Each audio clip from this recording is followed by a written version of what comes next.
Hi guys, my name is Van, and today I will talk about the changes in business, in the way businesses operate, and how HRM can change to meet the needs of the companies. Now let's look at how businesses have changed. To begin, in the 19th century, the Industrial Revolution brought about automation in the production process, and as a result, the production of goods was mainly focused, and HRM was very much simple. And nowadays, the focus shift to marketing, which places customers' satisfaction on top. And moreover, the information technology revolution of the 20th century, along with globalization, has brought drastic changes in the working environment. People have become the most important resource of the company, and as a result, HRM is not only mean hiring and firing people, managing payrolls, administering benefit programs, and implementing the strategic intention of the top management. They also play an active role in the operation of the company, especially in this VUCA world, which basically mean the world of uncertainty and anything could happen. And HRM have to adapt to changes in the business environment and provide the best support as a business partner. Now let's look at some of the major changes in the business environment. First is the technology. Technology has made communications between the companies and their customers much easier. As a result, companies have to quickly adapt to changes in the needs of their customers and also changes in the market in general so they can keep up with the competition. They also have to come up with new ideas to meet the ongoing needs of the customers. The workforce needs adaptability and a lot of creative to in order to come up with innovations to please their customers. And next, the technology also helps to reduce the workload and increase work accuracy with the help of computer software, networking, telephone, or accounting system, etc.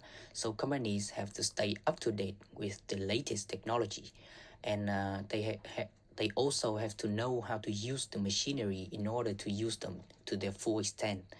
The workforce, of course, need to help the self-learning ability to master the latest technology so their company can have initial advantages in the field.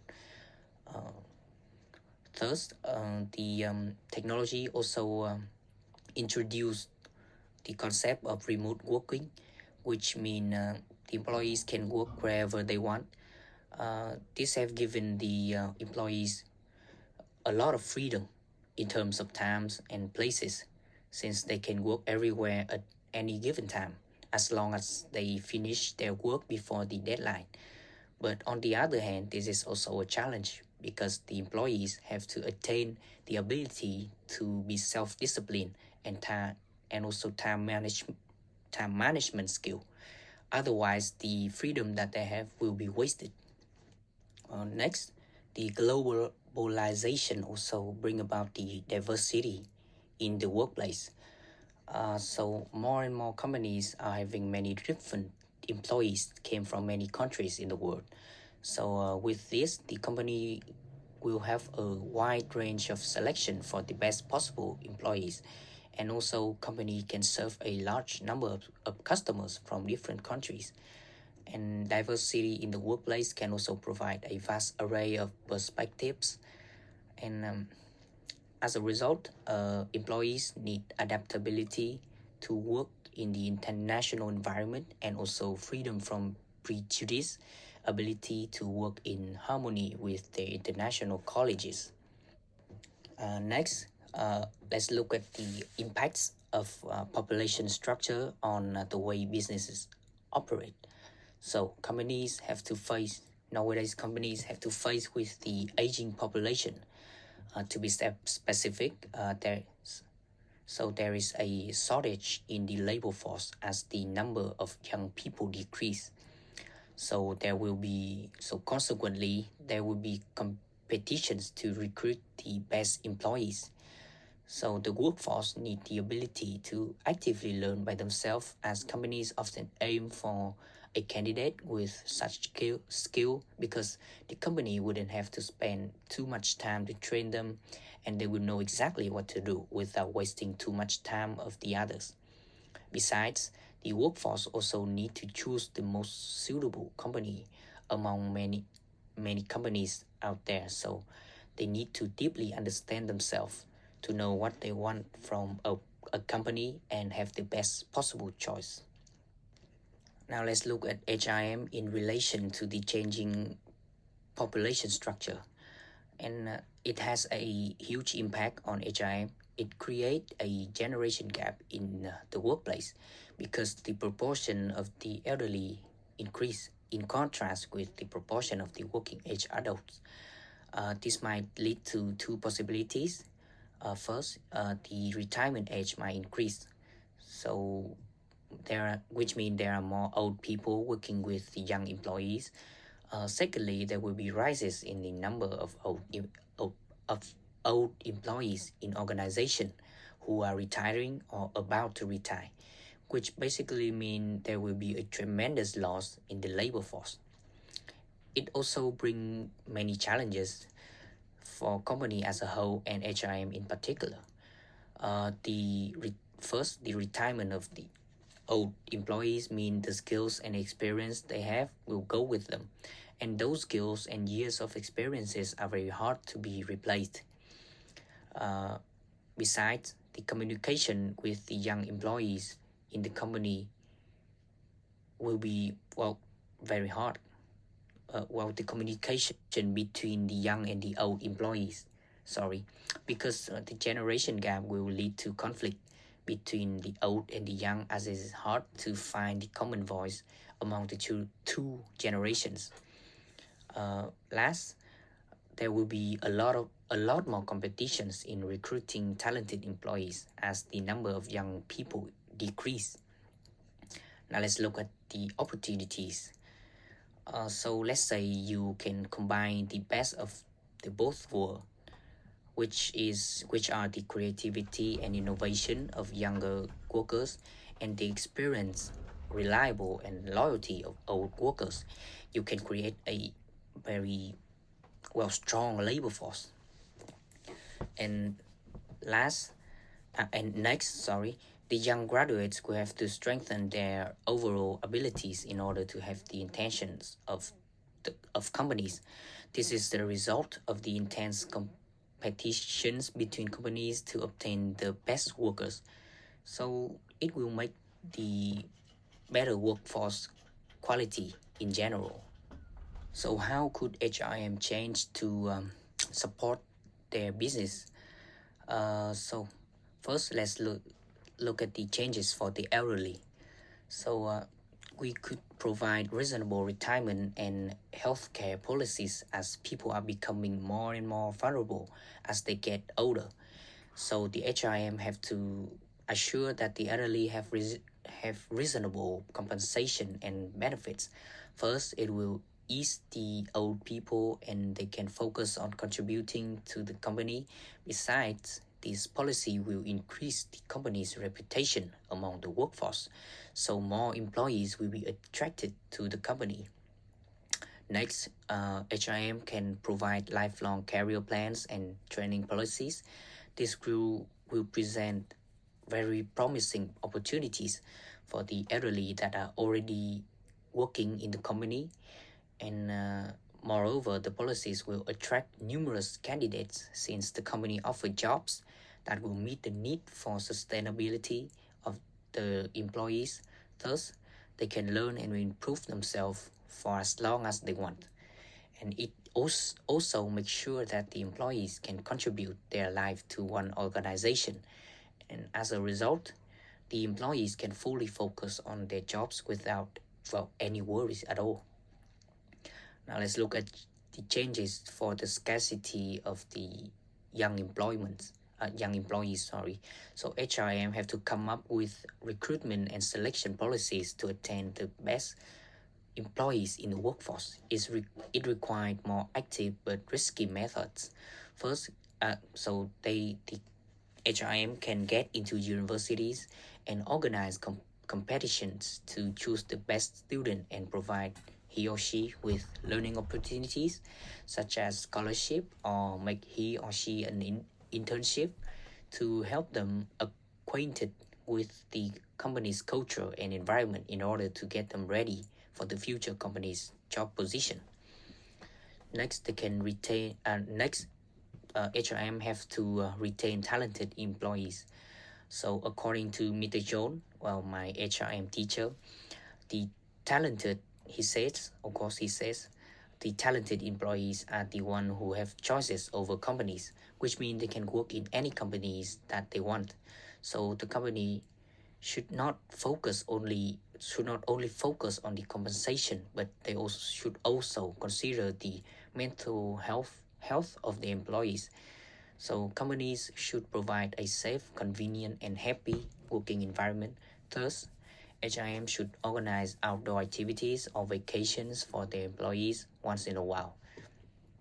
And last, let's look at changes for both young and old employees.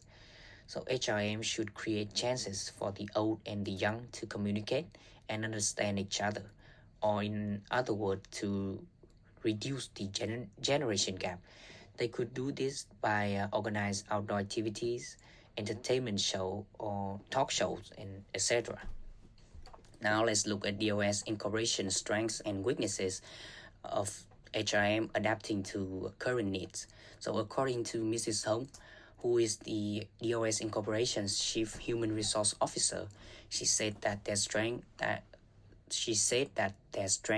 is that there are good relationships between their employees. They have a very clear understanding of each other, and they always have mutual trust among their partners. And this is an important strength in the stage where there are many cultural and generation differences in the workplace. And next is that they always give their best effort. This is another very crucial strength. Well, no matter how much HRM has changed, this will always be an important competency. Now let's look at their weaknesses. So first, they are lack of business acumen, which means that the employees don't really understand their company. Employees nowadays have to clearly understand their company's businesses in order to know what their companies need from them and do their best to meet those needs. Secondly is the lack of adaptability. Well, this is a very crucial factor, especially in DOS Incorporation, an e-commerce company, because in this VUCA world, VUCA world, changes occurs very often, and it requires sensitivity of the surrounding business environment. So as a result, the employees of DOS Incorporation might take a lot of time to adapt to changes, and while the company is working their way to improve this. According to Mrs. Hong, there are many changes that universities should make in order to produce a better labor force. Now let's look at the current situation of the universities. So there are many students that have excellent performances at universities but still struggling when they enter the workforce. This is because that they lack of many skills, many working and social skills such as critical thinking, responsibility, communication skill, etc. And normally universities don't teach this skill. Secondly, they are lack of activeness because of the way the university teaches their students.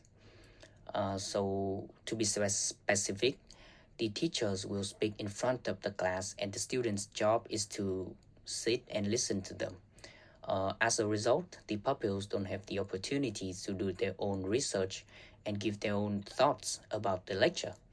And this teaching method will make them rely on their teachers and eventually exterminate their curiosity. or last but not least, the knowledges that universities provide are often obsolete. And this is a serious problem because the world in general and the economic in particular is changing in a very fast pace. And the knowledges that they have learned in universities might may become obsolete within a year or so. So, and now let's look at some of the changes that the university could make. First, they should provide they should change the teaching method, which is the student-oriented teaching method.